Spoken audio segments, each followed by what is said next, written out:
Inzaghi eyeing Champions League glory and legend status at Inter Milan. Simone Inzaghi is on the verge of becoming a true Inter Milan great as he leads his team to the Champions League final with another chance for an era-defining triumph to make up for the pain of conceding the Serie A title to Napoli.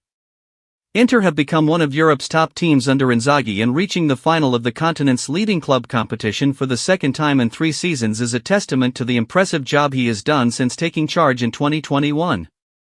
The 48-year-old has had to navigate off-field turbulence and serious financial problems which have left Inter with a transfer budget which is a fraction of what nouveau riche clubs like Saturday's opponents Paris Saint-Germain have at their disposal. But he will contest this weekend's showdown with Qatari-backed PSG with potentially a better chance of winning the Champions League than he did in Istanbul in 2023, when Inter were narrowly beaten by possibly Pep Guardiola's best-ever Manchester City team. Last season's league title, the first of Inzaghi's coaching career, was immediately followed by an enforced takeover by U.S. investment firm Oaktree after previous owners, China's Suning, failed to repay a debt worth around €395 million. And there was little in the way of summer investment for an aging team which features veterans like 37-year-old Francesco Acerbi and Henrik Mkhitaryan, who is 1 year Acerbi's junior. Piotr Zielinski and Mehdi Taremi were both free transfers. Second-choice goalkeeper Josep Martinez cost around €13 million, and January signing Nikola Zalewski came on loan from Roma. None of those 4 have become first picks for Inzaghi, with Taremi netting twice all season, both goals being late penalties in 4-0 wins over Red Star Belgrade and Lecce.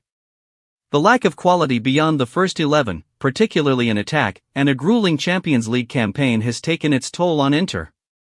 The biggest prize in club football would sit pride of place among the honors already won by Inzaghi at Inter: 1 Serie A title, 3 Italian Cups and 3 Italian Super Cups. Inzaghi had a lower-key playing career than his elder sibling Filippo, who was a prolific goalscorer for AC Milan and Juventus, a 2-time European champion and World Cup winner. The younger Inzaghi, also a striker, played most of his career for Lazio, where he is loved by fans despite a modest goal record and a single league title, won in 2000.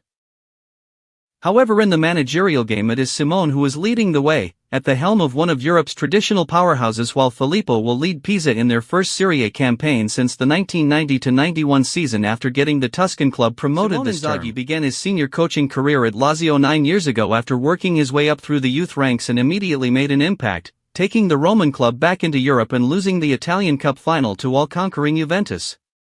Lazio are frequently overshadowed by crosstown rivals Roma and hampered by a budget which is dwarfed by Italy's big 3 of Juve, Inter, and Milan, who themselves are relative paupers on the continent.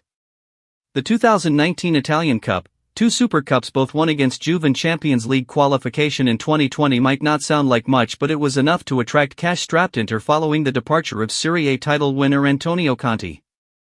Inzaghi arrived at Inter with the club about to go into full-blown crisis mode following Conte's exit and the sales of the 2 stars of that Scudetto-winning campaign, Romelu Lukaku and Achraf Hakimi, the latter of whom will line up against Inter for PSG. However, used to doing more with less at Lazio and in stark contrast to Conte, he folded in cheap replacements for the departing stars rather than complain about having them sold out from under him. It is something Inzaghi has made a habit of at Inter, where he has created a team spirit which could yet give him the biggest prize of all. Don't forget to like, comment and subscribe for more Inter Milan updates, Champions League coverage, and football analysis.